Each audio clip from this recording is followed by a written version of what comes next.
Good morning, everyone. My name is Lorene. Welcome to Books at the Bottom of the Stairs. You're looking at a pile of books that saved me from a bad crime, if you can believe it. Our house was broken into and a number of things were stolen. So the person who broke in, I think, must not have been much taller than me because they came to the studio door, looked in. There's this pile of books sitting there and it was hiding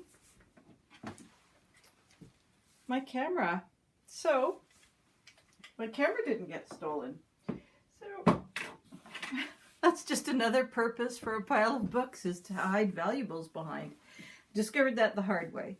So yeah, we had a few things stolen, a couple things that had monetary value, one thing that has no monetary value at all but was pretty dear to my heart. And we're just been running around the last 2 days just getting, windows repaired, doors repaired. And I went up to one of those places, cash and carry, just to see whether the things that had monetary value had been turned in. But as the fellow said, it's probably too soon. But I just wanted to make them on the alert in case something happens. So I'm really tuckered. Behind the books is hidden a scotch and some really good chocolate. So I'm going to have some of that while I talk to you. This is a huge pile of books that I read over the summer. Summer's not over. I've got another pile back at the camp and some in the hallway. We're going back to the camp in a couple days, so I stocked up again. So I'm not going to do all of them because that would kill you and me both. So they go in more or less reverse order. And there was a couple that aren't on the pile. So I'll just do a quick overview of the books because, when I'm back with a bit more time, I will do a follow-up video with a list of all the books. So that way, if you like them, you can check them out at your favorite bookstores, which I hope is a local bookstore. So the first book I got at, I think I told you, Lexicon Bound Books in Lunenburg. And it is The Book of Dragons by E. Nesbit.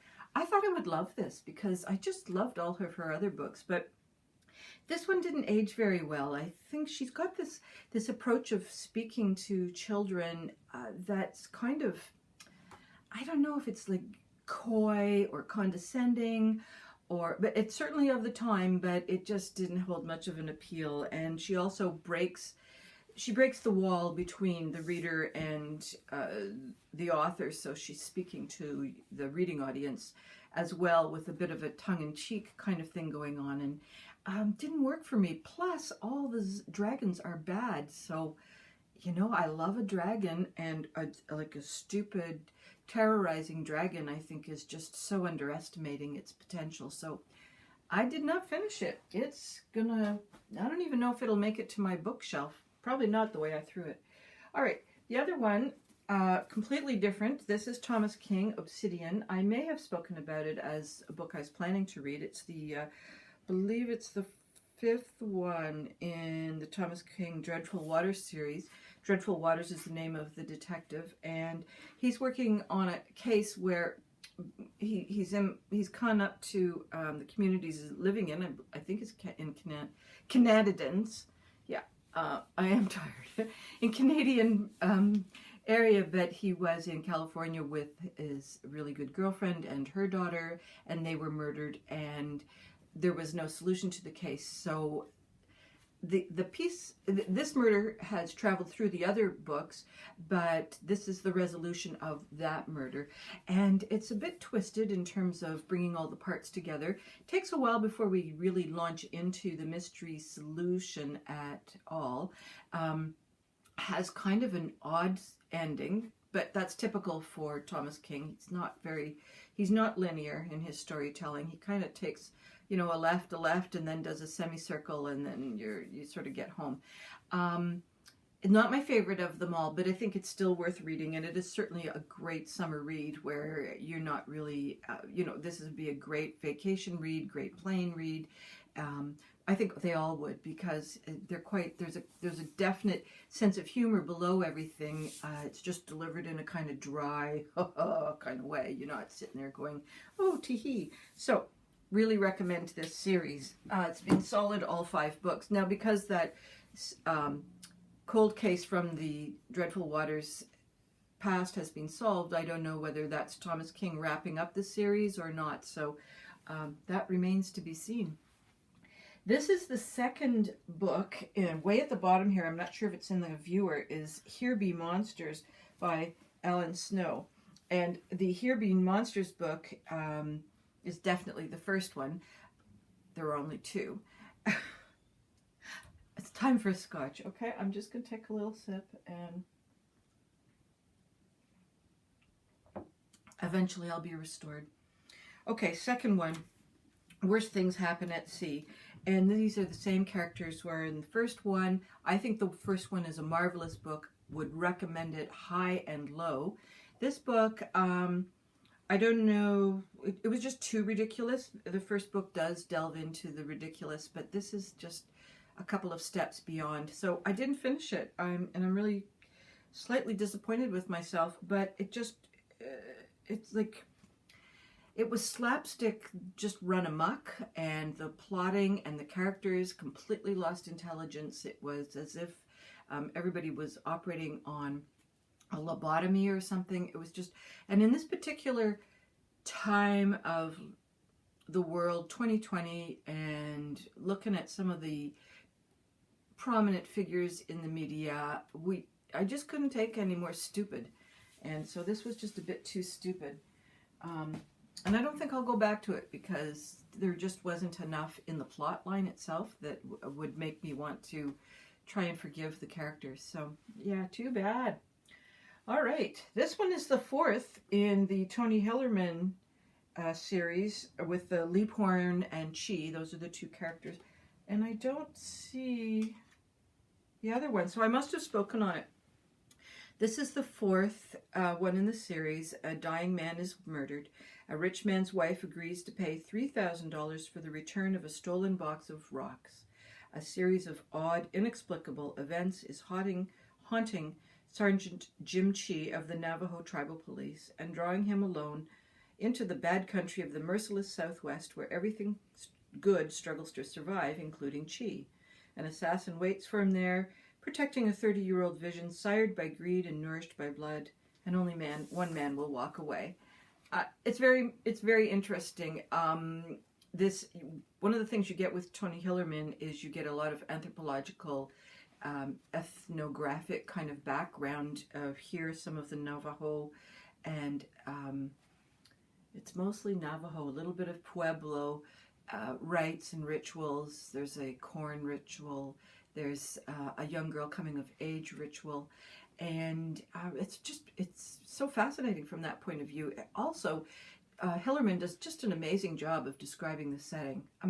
That whole area, Arizona, New Mexico, Badlands, it seems like every time you turn a corner, you're in a different country or just planet or something.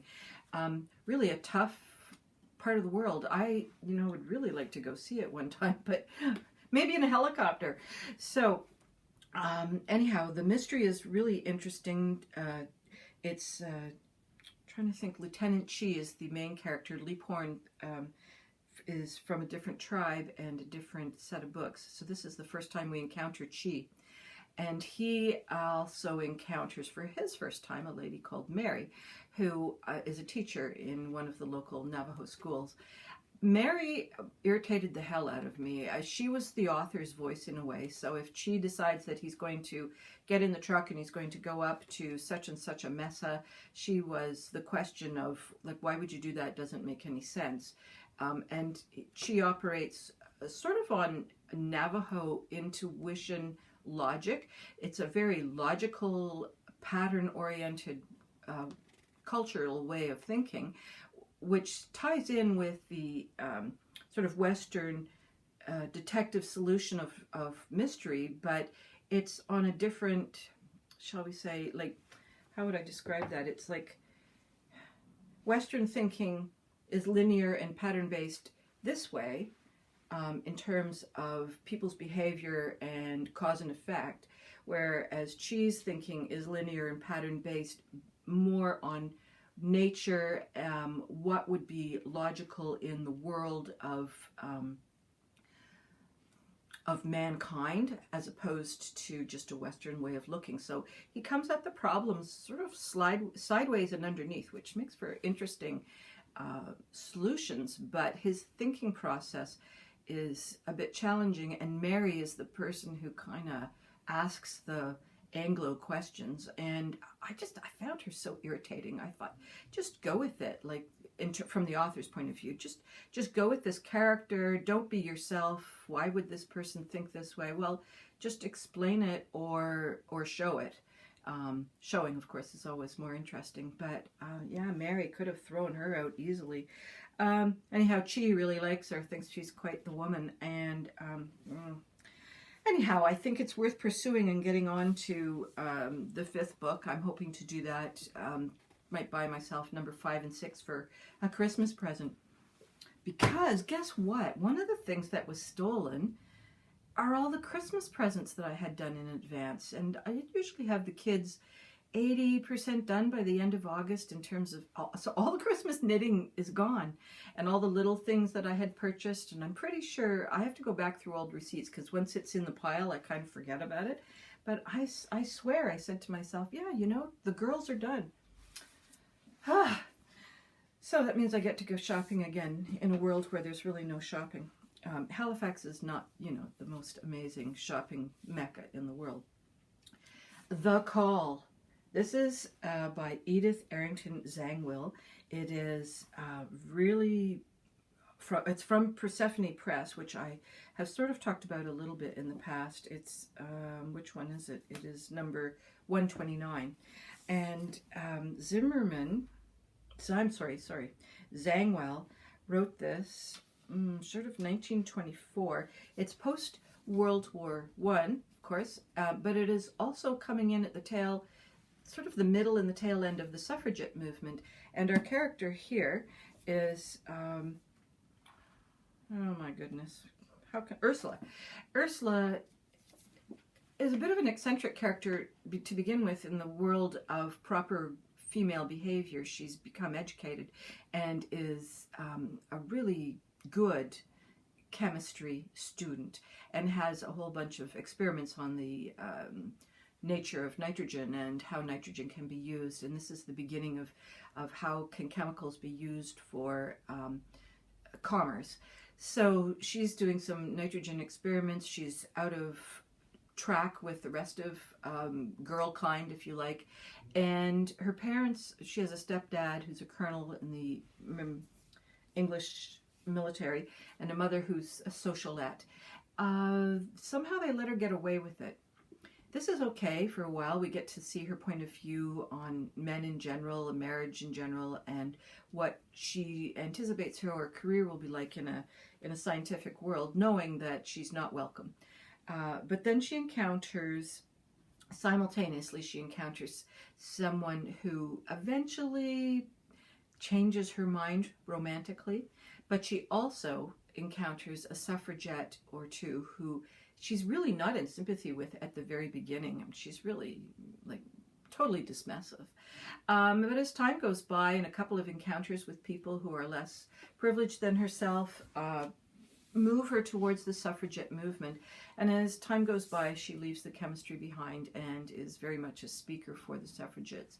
And her romance blooms.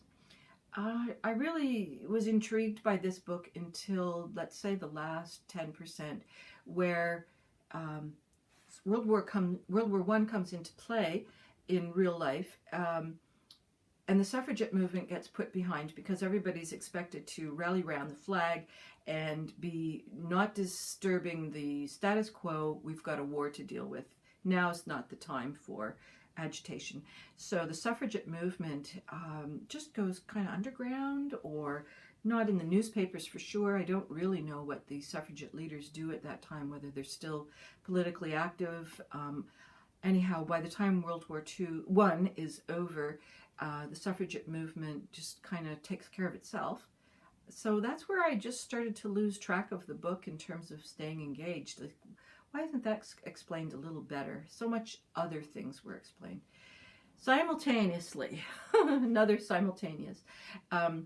This is when the Germans introduce the flamethrower as a weapon, and I guess the Brits have their own flamethrower, and it's the soldiers who are the victims of this.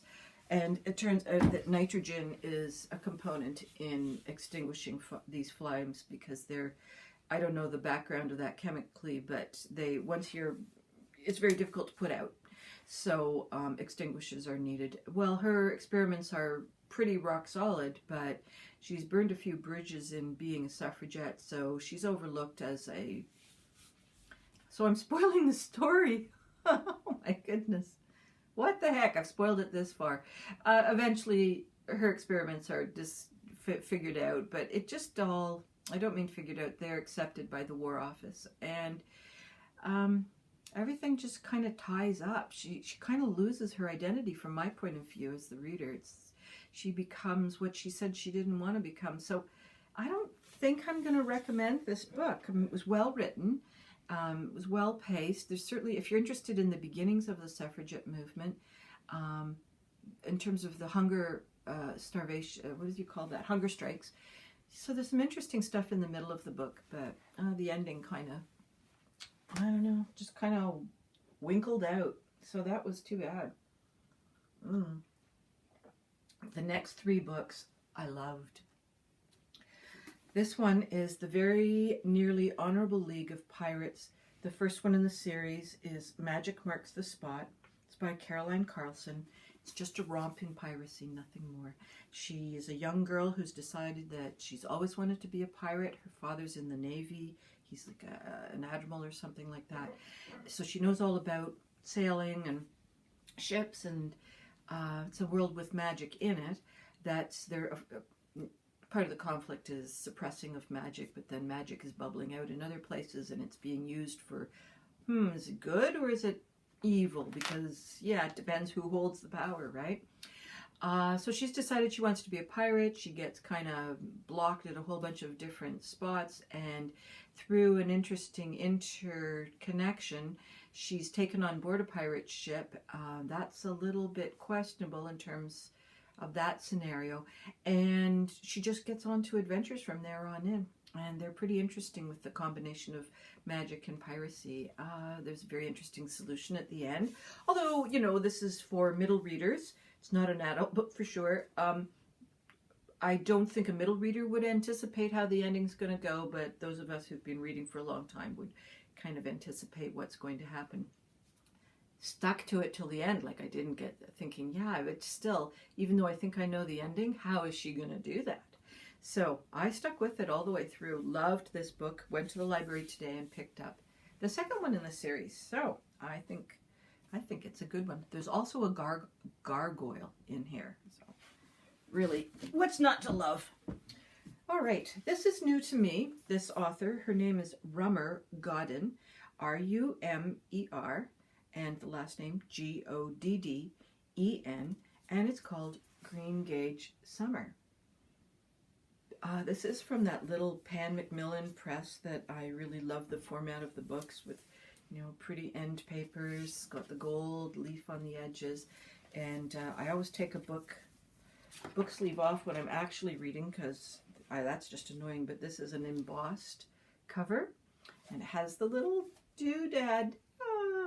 So, what's this about? The kids, there's 5 children ranging in age from about 5, let's say, to 16. They're suburban kids who don't really like being in the suburbs. Somehow all 5 of them are quite eccentric, even though Mum is not particularly eccentric. But Dad is an archaeologist and is kind of never there. Every time he comes back, Mum gets pregnant. So that explains that relationship pretty much. Mum gets a little bit tired with some of the sniping that the 2 older girls are giving her. They're 13 and 16, so you know what 13 and 16-year-old aren't sniping. Anyhow, Mum gets fed up with it, and she's decided that they need to see the sacrifices that have been made on their behalf. She takes them to World War II cemeteries in France. Mum gets sick on the way there. The 5 kids are left in this hotel. There's a man there, English, who says he'll look after them. Mum's too sick to really be paying a heck of a lot of attention. The man is actually doing a fairly good job of agreeing to look after the kids, but It's a little warped. The whole French hotel itself and the proprietress and the people who are working for her, a little warped also. It's very close to a battlefield. There's probably good reason why they're warped, although the author doesn't go into it too much. This is really interesting. These 5 kids have all got very strong personalities, even the youngest one. And the man who comes in to look after them, he's like, is he a good character or is he a bad character? So that kind of lack of clarity is very interesting. He interacts with each of the kids in a different kind of a way. So there's just a whole lot of ambiguity. Plus, it's really, really hot August. So I read this in a hot August day. It was quick, very quick. And so I loved it. I feel like I saw a movie maybe, or somehow I might have read this in the past, but the whole time I was thinking, yeah, that feels a little right. I feel like was I there before? So there may be ingredients in this that are parts of a movie that I saw in the past and don't remember. Anyhow, I still thought this was top drawer. Yeah, the kids solve a situation. No one really expects it of them because they've been kind of wild and feral, and it's good. Good. Lots of ambiguity. The mystery is not predominant. The mystery is kind of secondary. The world of a French restaurant at this time is definitely dominant, so you get to know all about, hotels before the 1950s, and so a totally different world from that point of view too. So really enjoyed that one, and I went to the library again today and checked on the shelves, and Rummer Godden has written a bunch of other books. So I picked one off the shelf. I think they all stand alone, which makes it, that's a great kind of author where each novel is something different. All right, the last one maybe I'll talk about 2 more. This is the 3rd in Howl's Moving Castle trilogy by Diane Wynne Jones. It's Castle in the Air. This is my absolute favorite of the 3. You encounter the original Sophie and Howl what would you call it? They're in the neighborhood, but they're not predominant in any kind of a way. And this is Abdullah, a rug seller, and he encounters a magic rug, and the rug takes him, flying carpet I guess as well, goes to his dream places. And so the rug is kind of realizing the dreams, and there's of course a princess. Abdullah would like his own beautiful princess. It's a romp, it's an adventure. The magic is really fun. There's a couple of unexpected characters, a crazy dog or 2. We encounter, trying to think what his name is, the one-eyed cook from the other previous book. It's so good. And the main character, the main character is Abdullah. You know what? No, have I got my books mixed up? No. Anyhow, you'll really love it. I think you'll just really, I have got my books mixed up. I'm going to have to do a separate one on Diane Wynne Jones because I think I've told you half of one story and half of another story. Time for another scotch.